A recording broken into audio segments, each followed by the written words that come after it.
Assalamu alaikum wa rahmatullahi wa barakatuh. Welcome to another edition of Talking Point. My name is Fahraaz Patel. We'd like to thank you, the viewer, for staying with us here on Hilaal TV, channel 347 on DSTV. Now, as we, of course, approach the hotly contested 2024 national and provincial elections, the new formation of political parties continues to be on the rise here in South Africa. And we have another political party, a gentleman, of course, who was part of the Democratic Alliance and Action SA. He has now formed his own political party called Xiluva. And to talk about it, I'd like to welcome the leader and president of the party, Bongani Baloyi. Mr. Baloyi, good evening. Thank you so much for joining us here on Talking Point on Hilaal TV. Thank you so much. It's a pleasure to be here to have a very important conversation about what's happening in our country. No, definitely. Let's talk about Xiluva. How's it going so far for you? It's been an incredible journey. We are an agile institution. We are growing.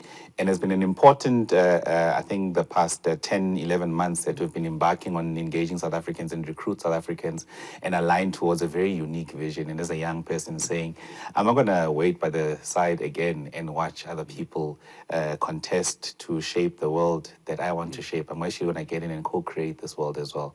So it's been an interesting journey. We've been growing as a party. We've learned a lot of lessons as a party. And it's been, from a personal point of view as well, it's been quite fulfilling. I remember the first press statement that was released by Xiluva. You said that there had to be a decolonization of the mind, especially that of black South Africans, black Africans, you know, Indians, coloureds, those, of course, were disadvantaged during the time of apartheid. Now, you come, of course, with your history of politics from political parties that had very neoliberal ideas, neo-colonial ideas, some would say. How were you able to change that? You know, how were you able to go from that part of thinking from a political ideology to the current one now? Look, I realized that part of my journey has been trying to find what was missing, which I had to create myself. But the journey had to start in phases. So I often like to make the example that Ronaldo did not start off in Real Madrid. So did Messi. Yes. So, well, not Messi, bad example. No, sure. But you have to go through certain phases and learn specific and unique things as a young person, as a leader as well, to get you to where you are going. And once you're firmed up on your worldviews and you understand yourself more and you find this thing that you had to create, which I believe is my purpose, to be able to create that. And I think it's also actually captured in the realization, and then you quoting from the statement where we say, we need to decolonize. See, I genuinely believe the problem with us Africans broadly, and Indian people less of that, because I believe Indian people did something amazing, right? More so Muslim, and I'm going to use Islam as a very strong character, because you did not lose your essence. With whatever colonization did, the one thing you were able to hold together is your essence. And the essence is intertwined with Islam, right? Which is your being, which tells you how you must conduct yourself. But black people were stripped of the thing that was essentially their essence. And I really believe, for me, it's important as a young person to say, but what do I call this thing that we were stripped of? And we've decided to call it Ubuntu, which is our African ideology. Many people define Ubuntu as I am because we are, and they leave it there, which is not the true reflection of Ubuntu, because the perception that has been shared the world over, when you think Ubuntu, you feel this nice, warm, fuzzy feeling in your gut, and you think these poor Africans sitting under a tree drinking umqombothi, you know? That's just this thing where you're just cohabiting or just living together in perfect harmony, but it's not the case. We find that Ubuntu, in our view and our research, is three things. One, umuntu abantu. So to be part of the collective people, abantu, you need to be umuntu who contributes positively. So it then contradicts this philosophy that one has been working with in the DA and probably in Action SA, which recognizes the individual above the group. And that's where the first challenge for me as I was researching, I said, but this is why I believe in what I believe. And Ubuntu has actually been part of my leading philosophy in government. So my delivery in Midval is actually the expression of Ubuntu. Yes. And I can speak to that part later. So we said the first part is about how the individual becomes an individual by their communal contribution to the collective. So you need to contribute positively to your society, give to your society. And the other interesting part about leadership in Ubuntu, you don't send your worst. So leadership with Ubuntu, in fact, they detest leaders standing and say, just elect me. Instead, you are seen as a servant. Right, so when you serve people, the whole thing about serving people is identifying the best to go and serve your people. So then you understand that you did not become elected. In this case, you should be appointed or requested to go and fulfill a function. And in our case, you have election. Now, here's how elective conferences erode Ubuntu. And one of the underlying principles of Ubuntu is meritocracy. So when you go and elect, you get a bunch of people who have said, we are now members of Xiluva, and they say, let's go and elect a president. On what basis do you determine whether Fahraaz or Bongani is the best leader? Sure. There's no test of meritocracy at all. Instead, what you test is popularity. And popularity comes with interesting things. Popularity means how to get popular? Money. So there must be an interest outside of the party which you speak to fund you. And then you go and pay voters of a party to go and get elected. That's exactly what's happening in all political parties. Outside interests have a big influence into what happens in the party. And we believe that it's a meritocracy. And in our case, what we define meritocracy as, the best people must lead. It means those who are most capable, those who've got a track record in serving their people must work, must not elected, but appointed. And they can only ascend through leadership, through delivery in public sector. So people must appreciate the fruits of your labor. The society must see, when Bongani was in Midvaal, these are the fruits of his labor. And we actually agree that Bongani is a leader and must continue serving us in different capacities. That's what we want to create. That's why Xiluva is very different from all political parties in how we see Ubuntu and how we see meritocracy and how it comes together. And this requires a young person to be able to lead such a project, because it's going to take a number of years for us to ultimately get to the servant leader, the ideal servant leader who would have gone through the phases of Xiluva to say, now I'm ready to lead and continue. So I think these are the two parts I touched on that speaks to Ubuntu, and obviously two more things that are very important to Africans, which is our culture, our heritage, and just our way of life, which is captured by Isintu as well. So these things, where do you find these things? At the center of politics in Africa, all of Africa. Yes. So and when I look at this thing and I think, but Africans are a strange bunch of people, myself included, before I started this journey. How do you in Africa talk about Marxism, communism, socialism, liberalism, and you don't speak about a homegrown ideology? No one is taking the time to say, but what makes sense in this context? We all want to be the best prefect or the best spokesperson of an ideology that's not homegrown. Yeah, we might agree in definitions, in expression of how you build politics, but someone has to take the responsibility and to say, but in this context, this is the problem statement for us. And certainly this is going to be the approach that's going to be used to resolve our issues. An approach that speaks to millions of South Africans who are in rural areas. I mean, many South Africans are rural by nature. When if you want to see the impact of rural areas, and also consequently the negative impact of Gauteng in rural areas, you must see what happens on key national days. All of us are either on the N1, N2, N3, N17, N14 going home, and we're leaving Gauteng. Yes. So that tells you that when we get to rural provinces where home is, these values, we find them again there. And now people are looking at us. We want to be the best person who reflect this Western type of system, and that we're not proud to start our own thing. That's essentially the essence of why we said we won't join any other thing. I'm going to create this vision and pull people who believe in what I believe in, and then contribute and we build this vision as we continue, because people will say, but what does Ubuntu say about the economy, justice, and all these things? And there's answers for that. But someone has to start it and saying, we're starting afresh. This is very important to us. Mr. Baloyi, of course, you served in very key senior positions in the Democratic Alliance and Action SA. I'm going to talk about in a bit the exodus of many black leaders within those parties, especially the DA. But do these parties still speak to the majority of the citizens within the country? And I'm juxtaposing that to the leaders that have left. We'll touch on that in a bit. But one of the feelings, and of course you've expressed it many times, is that they've lost touch with especially black Africans who are still reeling from the days of apartheid and colonialism?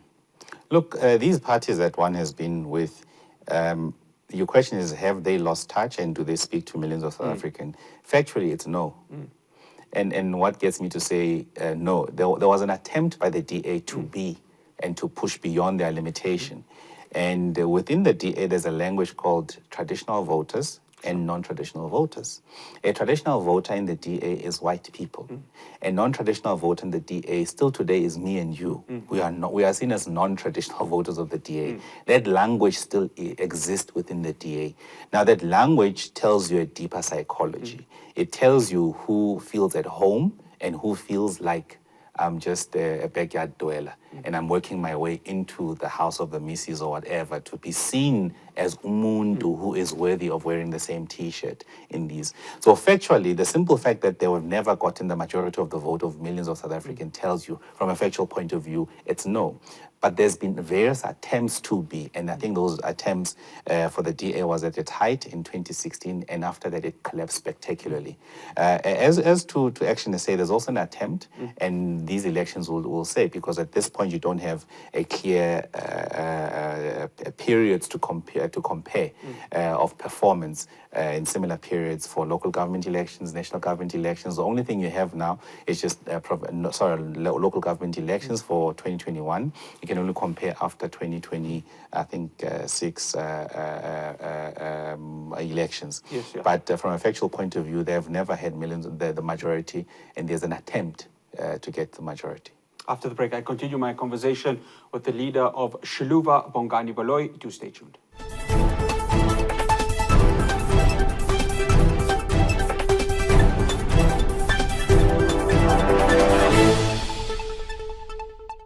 Welcome back to Talking Point. Mr. Baloyi, I'm going to mention the names in chronological order. Maybe you'll correct me if I'm wrong. Musi Maimane, Herman Mashaba, yourself, Abel Tau, Mbali Ntuli, I don't know who else I'm missing.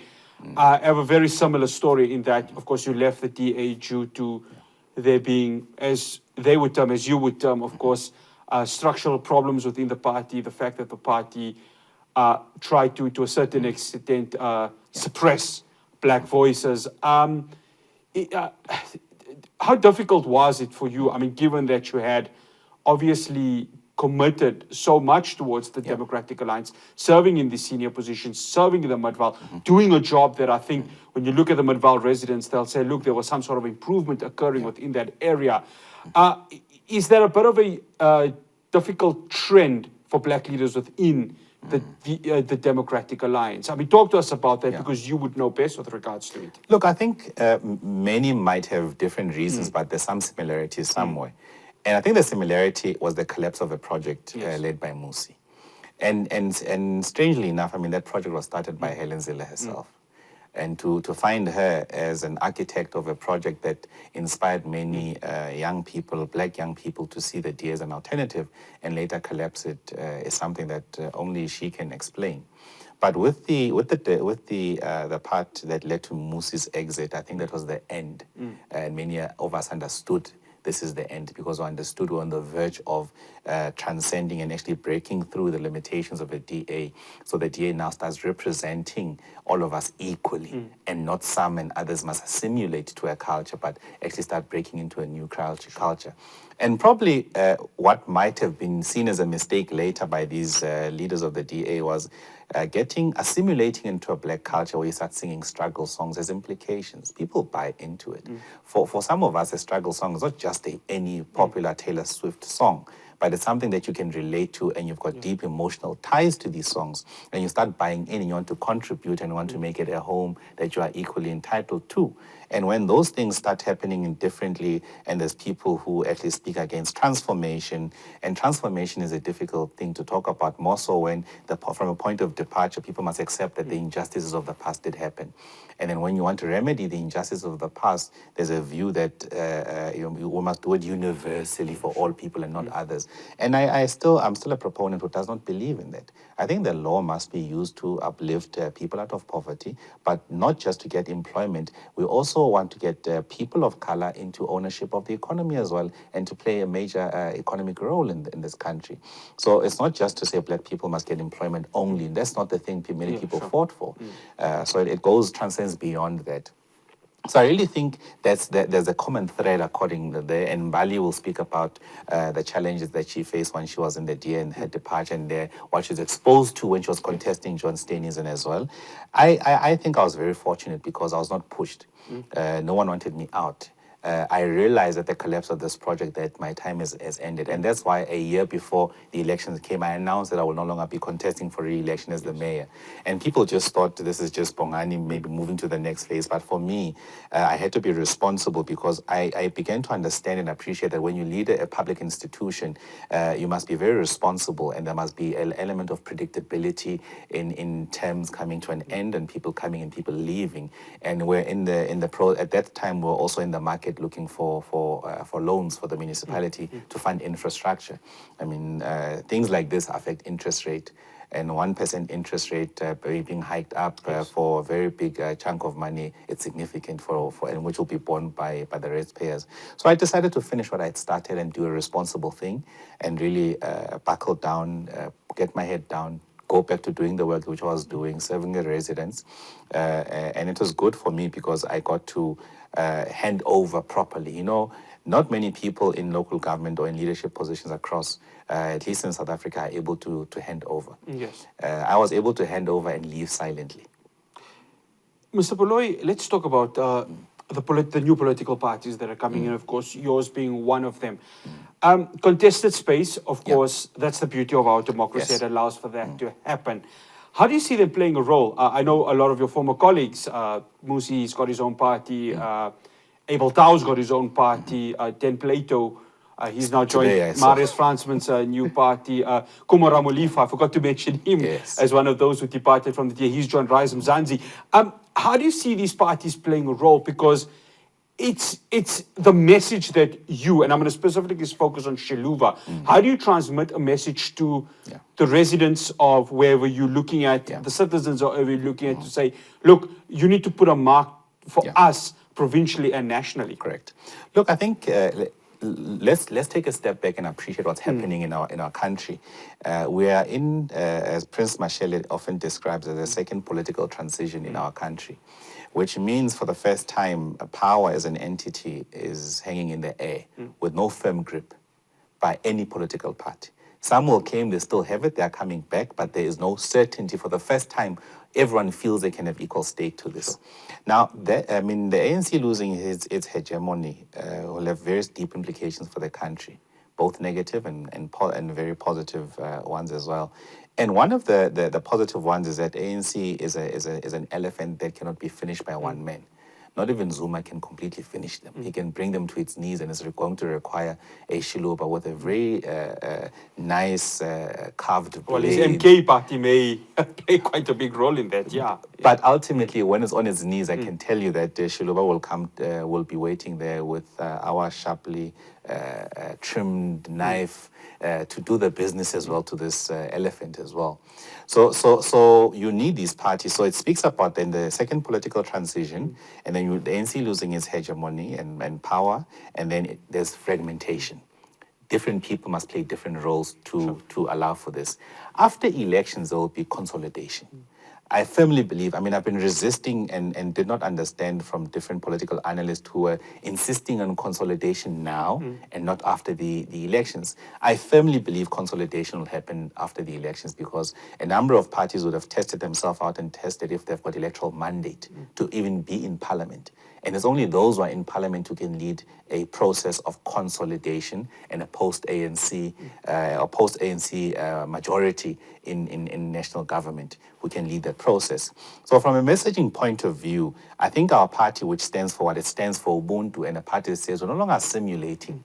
I keep saying when I'm in various network channels, imagine, how many years into democracy and we're still having this interview in English?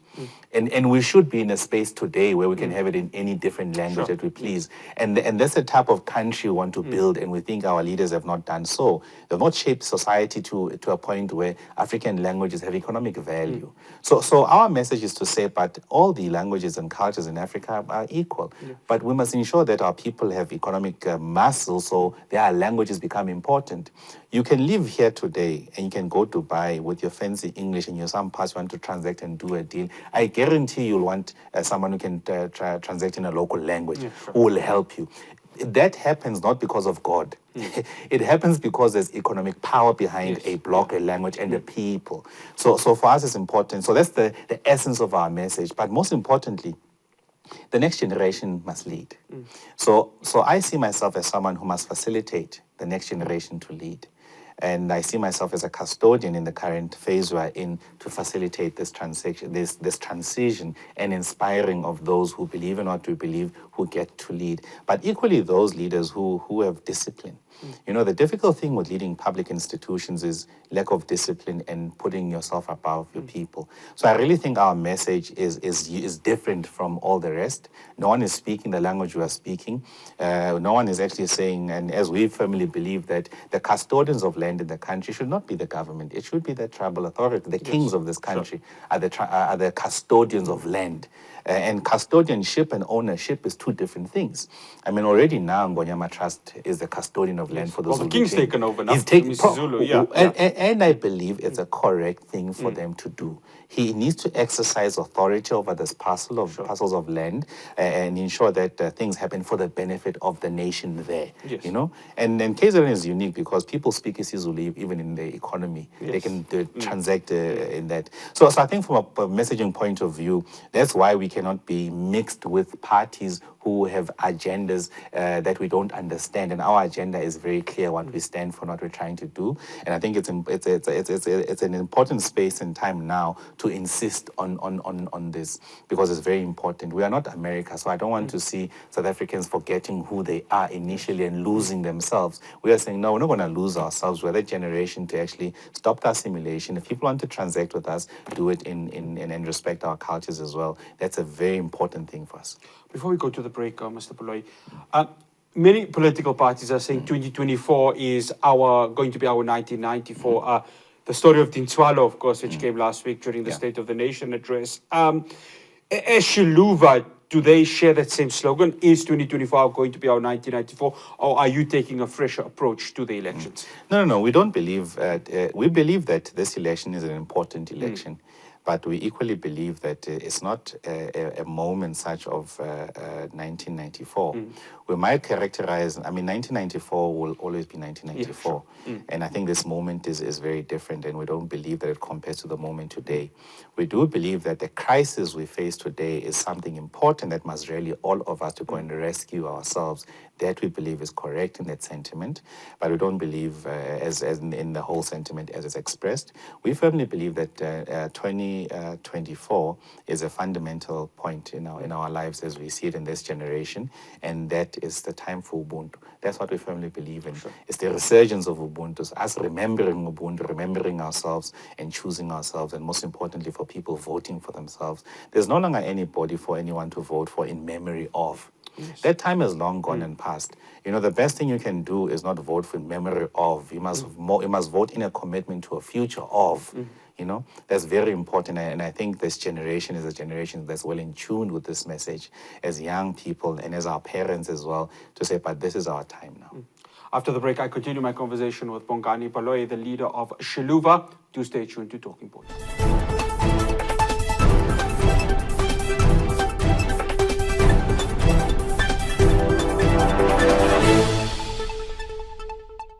Welcome back to Talking Point. I'm in conversation with Bongani Baloyi, the leader of Xiluva. Now, as we, of course, embrace the 30 years of democracy, the country has come a long way and achieved a lot, but there still remains a lot of challenges that still have not been solved since the dawn of that democracy. Mr.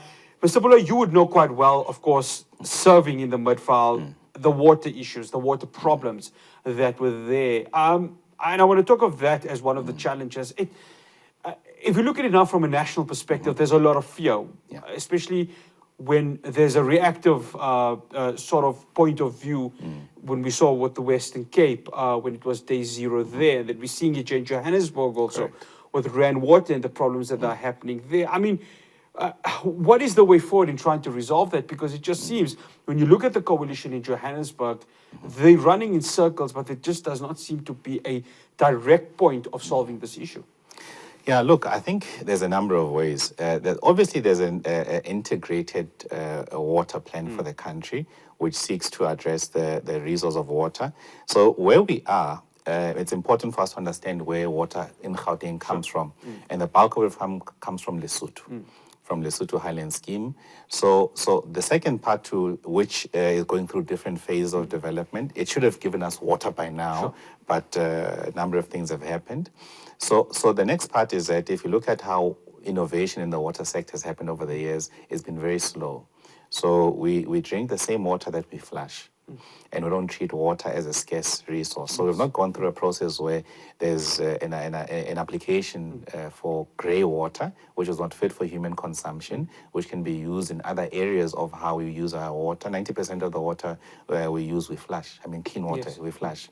So I'm trying to make the point that this integrated water strategy of the country is not speaking to innovation and has not been changed.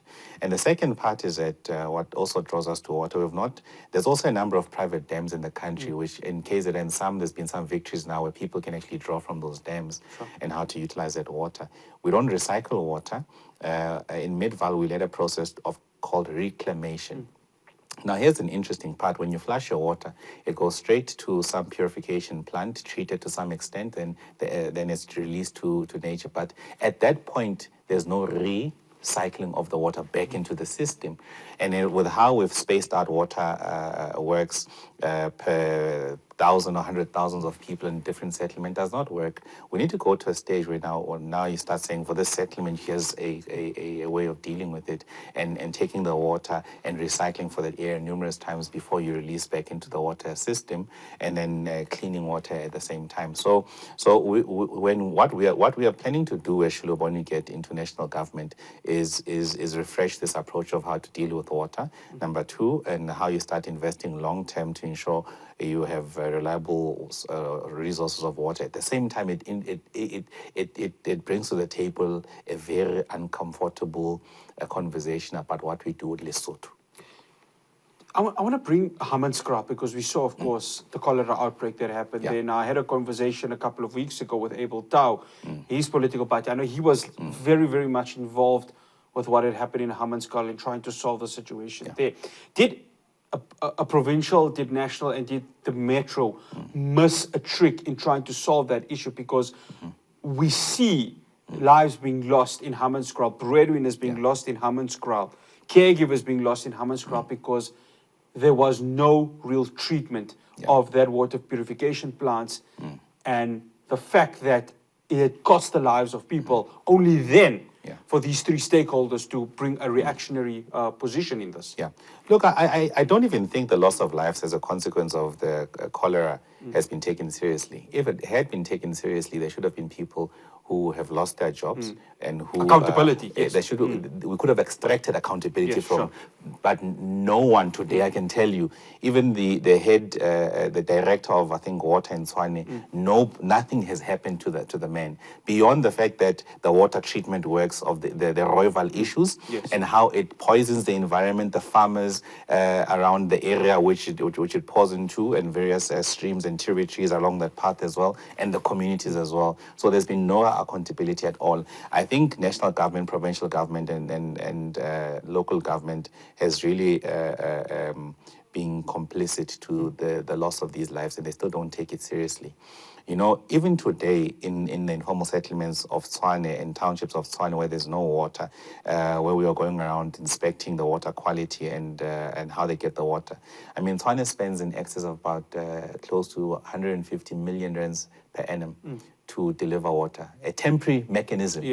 So in my mind, I think So there's actually no plan of expanding the service in a permanent way. So you're spending close to 150 million rands with numerous water tankers, and no one has told us where the cholera outbreak came, what the source is. No one can confirm to us if it's at the point of drawing the water from Tswane, or the second part, which is the water tankers themselves. So no one can tell us anything what happened there. That's why there's no accountability. So I really think beyond just missing a trick, I still think they are perpetuating the water apartheid of Tswane. That's exactly what it is. I mean, we're testing the water quality of Tswane in the coming days, and we'll release and share with South Africans what the situation is, because we believe there's something deeper happening there, and it's a government serving water to citizens which is fit for their consumption. Mr. Pule, let's bring the energy crisis. Obviously, there's a push for more IPPs to get involved. Because obviously the strain on the grid, as we speak right now, we are at stage 3 and stage 4 load shedding.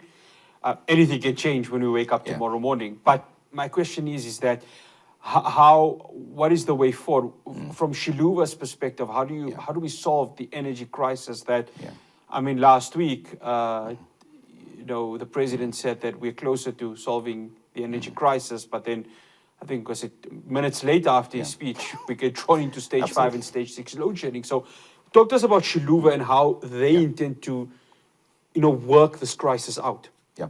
Look, I think it's also very interesting to note this development.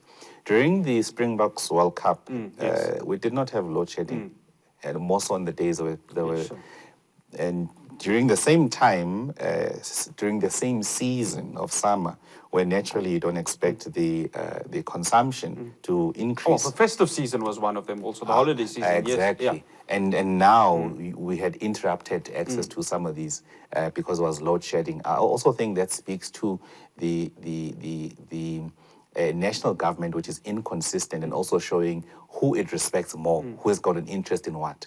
So those who are more majority Springboks fans and Bafana, then you pick and choose. So you don't apply the same standard on both. Sure.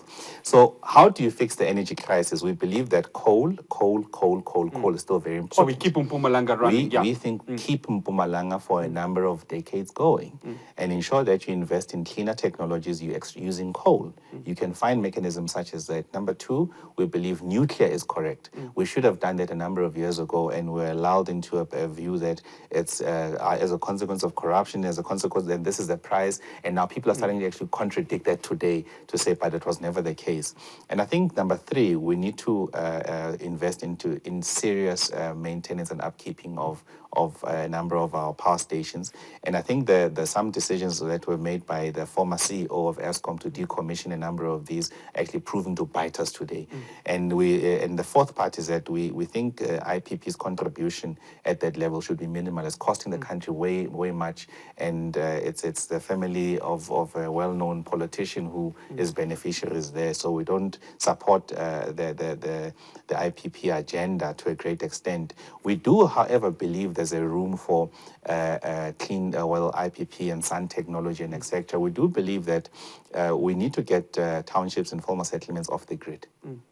And residential areas of the grid. The biggest part of energy for the country should be utilized, more so for this one to utilize towards growth, economic activity, etc., etc.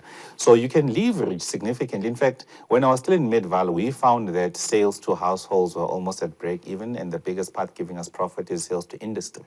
So if you get the bigger part of where you're losing money, which is residential areas at this stage, and get them off the grid, and more so turning townships to large extractors of power with no contribution to them harvesting the energy, contributing then buyback scheme.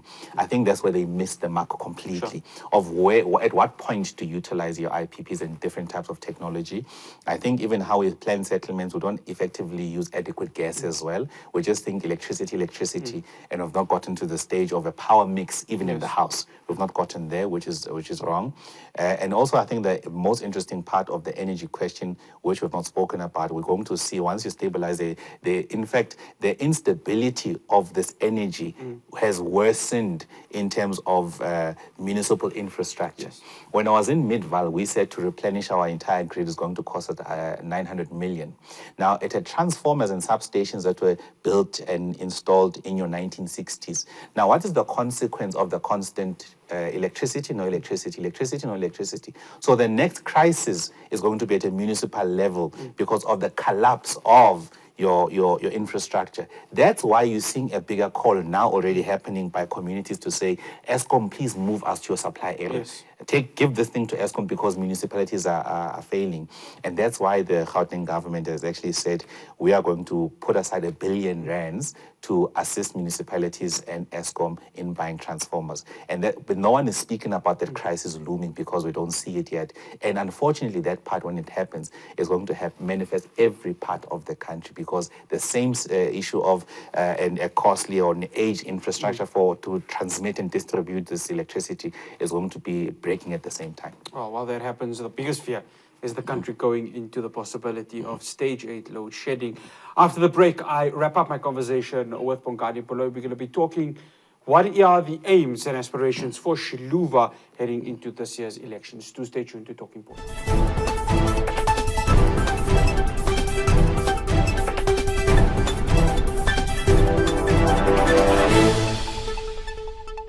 Welcome back to Talking Point. Now, before we touch on, obviously, the aims and aspirations heading into these elections, I just want to get Xiluva's perspective on, obviously, what is happening right now in Gaza with the Israeli assault that is happening on Gaza. What is Xiluva's take on all of this? Look, I think, firstly, I think on the Gaza matter, we believe that it was correct for the country to take the matter to the International Court of Justice and to exercise international platforms and forums according to various statutes signed to deal with such conflict. And I think I must commend the country for doing so because superpowers don't like to be checked. Yes. And we are in an age today, at least as Xiluva, where we believe that there has to be checks and balances for superpower.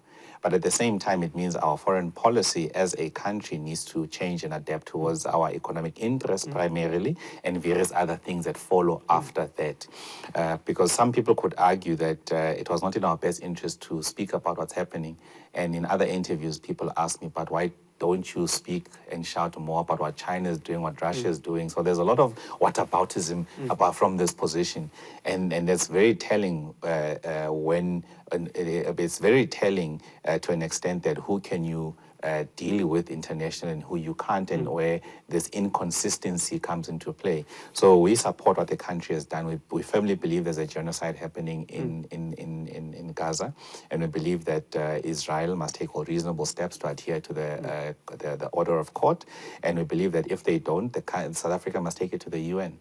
As a signatory of the statute, must take it to the UN, because this must be a test of whether the UN actually works for all of us or not. Yes. We must test it now. And we must also test if it's useless or powerful. And if it is not able to deal with these things, then we know what our appetite should be. And I don't think that's correct for the global order of things. But the global order of things must come to an extent where things change, where influences. So we need to ensure that we retain and expand our economic reach and influence in Africa as South Africa. I believe over the past, our influence into the politics of Africa has been lessening. We've not been able to utilize various economic diplomacy and various means and mechanisms available to ensure that our interests are protected in the country, in the continent. The continent is under strain and under attack from different forces who want minerals. And I really think that South Africa must take a big interest into what's happening. We applaud what the government is doing now by sending some troops to the DRC because it has an impact. We did not think what happens in Somalia would manifest here, Yes. but now we're starting to see if we are the net, those who are affected the most by conflict in Africa. So people naturally are now moving down south. So if we don't do something about it and we don't protect our interests. So I really think our economic interests must drive us as a country. We must start moving beyond all alliances because the world is changing. Yes. And I really appreciate even the forces happening. But at the same time, for us to be strong, we must be able to be self-sufficient as a country and be able to deal with the challenges raised by all these international donors who are putting in money, influencing even rating agencies as well to pursue all these things. So our approach will be leaned a lot on ensuring that our sovereignty is respected and that we respect other nations and give them a space to deal with issues that they have a problem with. And we must define clearly what our economic interest is and pursue our economic interests. And I think it's actually not in favor of our economic interest to allow the situation in Zimbabwe to continue. From a minerals point of view, from a sanction point of view, from a elections point of view, we should be raising these things quite sharply without wanting to interfere in the sovereignty of those countries, but to equally say, but hey, what you do affects us directly, and therefore it gives us a right to now intervene in a number of areas as well. So we believe that you need South Africa that also to enforce these things, to ensure that you are strong, you must also grow your military as well. There's been a disinvestment into the military of the country over the years from a technological point of view, from a warm body point of view. There's an aging military as well. We believe that is a problem. You need to be able to protect your sovereignty and your borders as well. But equally, your might is very important to prevent things from happening, because you don't negotiate peace by being peaceful all the time. There are some things that require state to be able to do to protect its interests. So I think that will just basically sum up our geopolitical and foreign policy approach in the rest of the world. Bongani, if I ask you now, provincial, national government, what is Xiluva looking at? Let's start provincial and then move on to national. Look, in terms of numbers, we're not at a stage to give numbers, but what I can tell you is what our position is on government, the current state mechanism. We firmly believe that cabinet is too big, number one. Cabinet must be reduced. We don't agree and support the three-sphere system. National, provincial, and local. We believe in doing away with the provincial sphere and reducing the number of municipalities from the 230 odd to about 60 municipalities, and one synchronized election every 5 years, an election for provincial and local, and we move from national and local. So that's our view that we're going to be sharing in our manifesto on the 30th of March, which is when we are officially launching the party, because we've used the past year just to build the ground and engage South Africans. Before we wrap up this conversation, Mr. Baloyi, let's talk. You've mentioned already you will not be joining the Moonshot Pact. Yes. Obviously, that involves the DA, Action SA, IFP, various other parties. Coalition governments, there's a big talk. We're talking off air before obviously we started this interview that we are moving closer to a national coalition more than ever. Just yesterday, Pakistan, of course, announced that they're having a coalition government in that part of the country, which has never happened before since the independence of that country. So what is Xiluva's take on coalitions? Are we moving closer? And if Xiluva's had to play a role from a provincial perspective, how do you see that happening? Look, we will definitely find ourselves in a coalition after the 2024 elections. We have not decided, there's no decision on who we're going to be engaging. We didn't want to take this decision precisely because we did not understand what is our interest, what is it we want to change. And with the launch of our manifesto, it's going to crystallize area battle lines, what we can compromise, what we cannot compromise, and the things that are very important to us, which will make it difficult to work with other people. But at this stage, I think it will be too soon for us to commit to anything with anybody. I think for us, we're saying after we've crossed the line and we've seen the score on the wall, when the votes are being counted or have been counted, we'll be able to say what direction we're working towards in that regard. But the interesting part with everybody who's already agreeing to work with this block and that block and that block is it's a message, a very confusing message to voters. Who do you vote for? So now a DA voter must then think, okay, I can vote for Action SA. If I vote for Action SA, I'm technically voting for the DA and IFP. So it's a very strange collaboration that's presenting to voters inconsistent. Do you believe the Moonshot Pact is actually going to unseat the ANC? I mean, from your perspective. No, I don't believe so. I think the majority of those parties, except new entrants, have demonstrated their growth and the ability to capture the market. But the established parties, if this election will do one thing, it's actually going to hurt established parties. Sure. Breakthrough parties are going to they are going to be the glue. To hold the national government together and provincial governments. And we believe we are one of those parties people must look at very carefully. We've purified and ourselves and not even engage with people who want to give us money to push this agenda, that agenda. So that is important because whoever gives you money will tell you specific things. So we've stayed away completely from those things and said, with the little that I have, I'm going to invest here. And with people donating whatever they can donate and helping us will continue because we understand the force that we represent and the impact we want to change and bring rather. And no man who sits nicely can tell us that go and be friends with those ones. You can't say this about Israel. Keep quiet here. Do this. We will not put ourselves in that position. We've got about 2 minutes left, Mr. Baloyi. I've been listening to the SONA debates, obviously, huge questions around President Cyril Ramaphosa, what has he achieved since 2018? And it brings the question about leadership. Does 2024 allow there to be that fresh leadership the country needs? Because there have been many questions about whether South Africa is really being led properly. Look, I think it absolutely is a time for new leaders. We need to refresh. Even from a factual point of view, the bulk of the ANC leaders are beyond the economic contribution and lifespan. So naturally, even nature in life will do its business now and give young people a chance to get in and lead because insanity is doing the same thing and expecting a different result. Sure. So in this case, we're urging people to reconsider. And fortunately, the registration weekend have delivered an increased pool of young people who are registering. And that's also thanks to new parties who are coming through to inspire people and give them an alternative.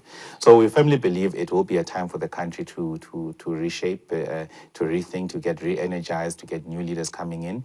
But it's not going to happen without strife. Yes. And one of the messages we are going to be sharing with the residents is that the first 5 years after this period is going to be one of the most difficult ones. It's going to require difficult decisions to be made. It's not going to immediate benefit and the country prospering when you voted out the ANC. We have to make some decisions and redo what they have done over 30 years to try and stabilize, normalize, and then you can grow from there. So part of our key messages is that we want to be honest with our voters and saying, when you vote for us, do not expect immediate benefit or immediate things going good for us. Expect us to take difficult decisions which might hurt your short-term interests, but we're looking at the bigger goal, and that's what will deliver South African stability and a better future. Mr. Baloyi, thank you so much for joining us here on Talking Points. Much appreciated. All the best ahead of the manifesto. And of course, we hope to chat soon, leading up to the elections. Much appreciated. Thank you. Really appreciate it. That's Bongani Baloyi, the leader of Xiluva. That's all we have for you here on Talking Point. From myself, Fahraaz Patel, and the rest of the team in Johannesburg. We'll see you again, same time, same place next week. Assalamu alaikum wa rahmatullahi wa barakatuh.